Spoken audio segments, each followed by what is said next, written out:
안녕하십니까. 북헌터 채널의 진행을 맡은 책골라주입니다. 지금까지 실용서 분야로 부동산이나 생활법률, 예절 상식 등을 안내드렸고, 앞으로 10번 분야인 일상생활 참조책까지 실용서에 해당하는 책들을 계속 안내드릴 예정입니다. 우리 독서 환경이 너무 인문학 관련 분야에 많이 몰려 있어 오히려 일상생활에 필요한 책까지 포함시켜 안내해보자는 마음으로 본 채널을 운영 중이니까 계속적인 관심과 지지를 다시 한번 부탁드립니다. 이번 9회차에는 본 채널의 헌팅 리스트 6번에 해당하는 가정의학 참조책에 대해서 안내드리는 순서인데요. 건강이나 가정의학 관련 서적이 정말 무수히 많이 나와 있긴 하지만 제목만 그럴싸하고 내용이 부실한 책도 많고 어떤 책은 저자들이 단정을 지어서 주장하고 있긴 한데 왠지 책에 따라 하면은 꺼림직해지는 책도 있어서 보편적으로 신뢰할 만하고 우리가 필요로 하는 정보가 그래도 적정 수준 이상 수록된 책을 선정해서 안내 드리도록 하겠습니다. 지금 화면은 이번에 선정된 3권의 책들을 보여주고 있는데요.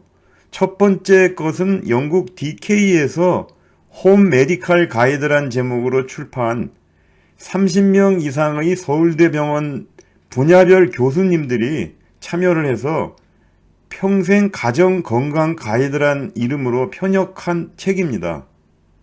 여기서 편역이란 용어가 익숙하지 않아 찾아봤는데 이는 어떤 책을 그대로 번역한 게 아니라 특정 주제별로 연관이 있는 부분끼리 엮어서 번역했다는 의미였으니 참고하십시오. 그리고 두 번째 것은 대한의학회 주관으로 76명의 의사들이 공동 집필을 한 굿 닥터스라는 책이고요. 세 번째 책은 우리나라와 캐나다에서 오랜 기간 약사 경험을 갖고 방송 등에서도 활발하게 활동 중인 이지현 약사가 저술한 내 약 사용 설명서란 책입니다. 첫 번째 추천서적인 홈 메디칼 가이드는 영국 의학협회가 5년의 기간에 걸쳐 집대성한 패밀리 헬스 가이드를 미국 의사협회랑 내과협회에서 그 내용을 인정해서 홈 메디칼 가이드란 이름으로 출판, 미국하고 유럽에서 선풍적인 반향을 불러일으켰던 책입니다. 편역자 서문에도 나와 있듯이 이 책은 가정에서 본인과 가족의 평생 건강관리 및 자가진단, 또 치료에 필요한 의학 지식 중에 가장 권위 있는 정보를 담고 있고 진단검사와 치료 방법 등 700개 항목들과 관련된 정보를 1000페이지 분량의 책에 수록해 놓은 것이라 할 수 있습니다.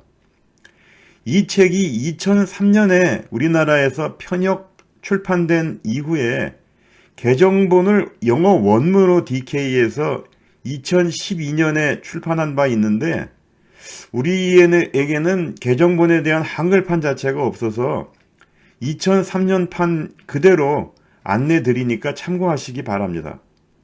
이 책의 맛보기 독서로는 술, 담배, 약물 건강 영향에 대해서 살펴보도록 하겠습니다. 지금 보시는 화면은 술, 담배, 약물에 대한 건강 영향에 대해 이 책에 기술된 내용입니다.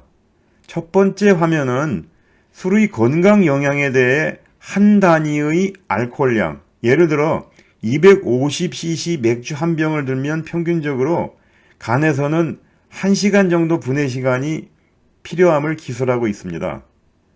음주로 인한 단기간 영향으로는 알코올이 피부 혈관을 확장시키는 효과가 있어 몸이 더워지고 땀이 날 수는 있지만 실제 우리 몸은 체온을 잃고 있는 중이므로 추운 곳에서 체온이 낮아진 사람에게 술을 주어서는 안 된다고 기술하고 있습니다.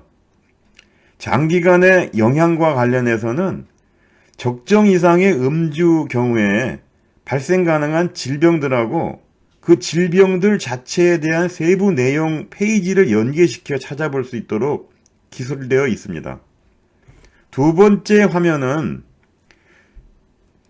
흡연 영양에 관한 내용으로서 담배 연기에 포함된 대표 유해 물질인 타르가 폐 조직의 염증을, 그리고 일산화탄소가 적혈구에 달라붙어 산소 운반 능력을 저하시키는 작용을, 그리고 중독성 높은 니코틴이 진정제 역할을 하는 내용하고, 이들로 인해 우리 몸에 생기는 폐암이나 동맥경화증 등 호흡기와 혈관 질환들을 기술하고 있습니다.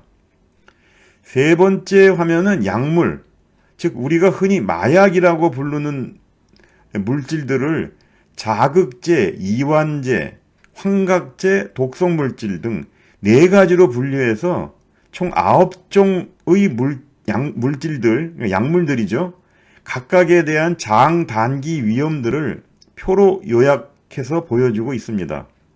사실 전 오래전에 이 책을 도서관에서 발견하고서 사진이나 도해가 아주 마음에 들어 부담되는 책값이었지만 구매하고 다른 분들께 안내도 많이 해드렸던 기억이 납니다. 두 번째 추천 서적은 굿 닥터스란 책입니다. 이 책도 국립세종도서관에서 찾은 책인데요. 서가에 가득한 의학 관련 책들 대부분이 의사들이 쓴 책들이긴 하지만 모두 자기 전문 분야에 치중된 내용이거나 더러는 너무 일반적이어서 참조할 만한 정보가 부족한 경우도 많아 아쉬워하고 있었는데 76명의 대한의학회 대표 의사들이 집필했다는 이 책이 눈에 쏙 들어왔습니다. 포괄적인 분야를 취급하는 가정의학 전문의들의 저서들도 있지만 이 책은 다수의 전문 분야 의사들이 자신들의 환자 상담하고 치료 경험 등을 인용하면서 각자 맡은 주제들을 저술한 상태라 현장감도 충분해서 추천서적으로 선정했습니다. 이 책에는 77개의 주제들이 수록되어 있고 맛보기 독서로는 2장에 천식과 면역력 관계를 기술한 내용을 살펴보도록 하겠습니다.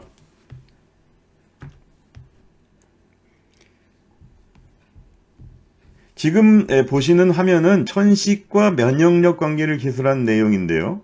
첫 번째 화면은 천식은 기관지 염증을 동반하는 알레르기 질환으로 일반인보다 외부 자극에 예민하게 반응하기 때문에 작은 자극에도 기관지 수축이 일어나는 증상임을 설명하고 있습니다.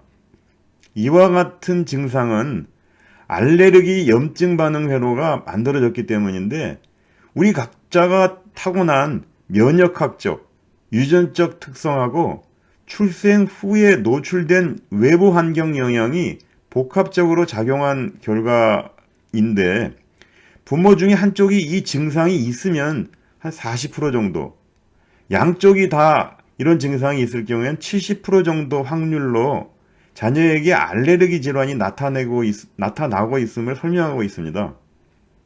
두 번째 화면은 같은 유전인자를 갖고 있더라도 노출된 외부 환경 차이에 따라서 천식의 발생 여부는 차이가 있을 수 있고 천식 환자와의 치료 경험을 토대로 약물 치료로 천식 증상이 완화 또는 일시적으로 없어진 상태에 이르게 되더라도 알레르기 염증 조절제인 흡입용 스테로이드를 이용한 항염증 치료는 필요 시기까지 지속할 필요가 있음을 기술하고 있습니다.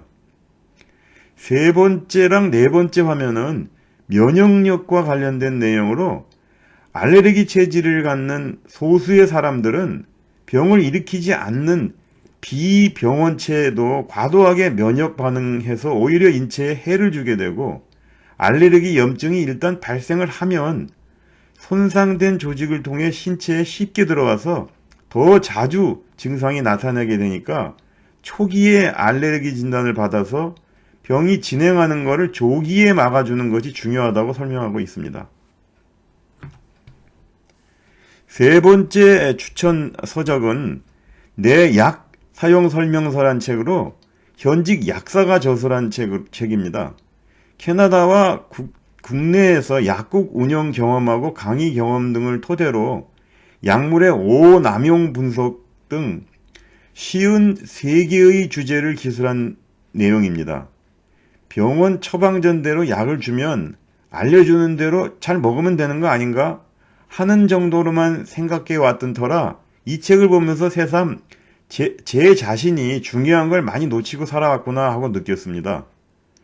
병원도 그 규모에 따라 처방하는 약을 달리하는데 최신 검진 장비를 잘 갖추고 있는 대형 병원 같은 경우는 정확한 진단을 내린 후에 이를 한목적적인 단 하나의 신약을 처방해 줄 수 있는 환경을 갖추고 있어 환자 입장에서는 가능한 적은 분량의 약물을 복용할 수 있는 반면에 검진 장비 자체가 부실한 병원에서는 확진이 어려워서 의사의 경험을 토대로 약을 처방하는 경향이 있으므로 같은 병이라도 종래의 약들을 처방받게 될 경우 환자 입장에서는 불필요하게 많은 약물을 복용하게 될 우려도 많다고 생각합니다.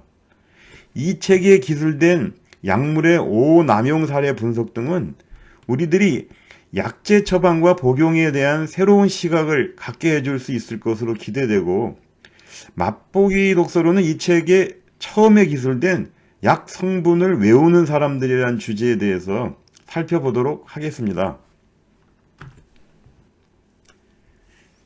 지금 보시는 화면은 이 책에 기술된 53개의 주제 중 첫 번째인 약 성분을 외우는 사람들에 대한 내용인데요. 첫 번째 화면은 저자가 캐나다에서 약사로 일할 때 약국에서 만난 대부분의 환자들이 자신이 먹는 약의 성분과 용량을 아주 잘 외우고 있고 어떤 약을 먹고 부작용을 겪었는지 등 자신의 약물 복용 이력도 자세히 설명할 수 있는 걸 보고 놀랐고, 이는 제약회사마다 각기 다른 이름을 상품명으로 붙이는 우리와 달리 약 성분 자체를 이름으로 사용하는 제도적 차이로 소비자들이 약 성분에 익숙해져 있기 때문인 것으로 분석하고 있습니다. 두 번째 화면은 우리가 약물 치료 자체를 다소 경시하는 경향이 있어 심한 경우 환자가 약 성분에 대한 정확한 지식이 없이 임으로 골라 먹는 사례도 있고, 한 명의 가정의가 환자를 꾸준히 돌보는 외국과 달리 이 병원 저 병원 전문의를 찾아가 진료를 받는 경우가 많은데, 약국도 해당 병원 인근 약국에서 조제 가능한 것들이라 의사나 약사가 환자의 과거 약물 복용 이력 등을 모두 알기가 어려운 환경에 있음을 기술하고 있습니다. 이로 인해 새로운 약을 환자에게 줄 때도 약물 상호작용이나 부작용을 체크하기가 어려워 최근 의약품 안심 서비스가 도입되긴 했지만 이것도 환자와의 인터뷰에 의존해야 하는 내용이기 때문에 한계가 있음을 기술하고 있습니다. 세 번째 화면은 이와 같은 우리 상황에서는 우리 스스로 복약 수첩을 작성하는 것이 중요하니까 작성하기를 권고하고 있고요. 수첩의 작성법을 화면에서 보여주고 있습니다. 이상 가정의학 참조책으로 DK사의 홈메디칼 가이드와 굿 닥터스 등 3권의 책에 대해서 말씀드렸습니다. 구독, 좋아요로 북헌터 채널에 대한 계속적인 지지 다시 한번 부탁드리며 다음번에는 헌팅 리스트 7번에 자동차와 생활과학 참조책에 대해서 말씀드리겠습니다. 감사합니다.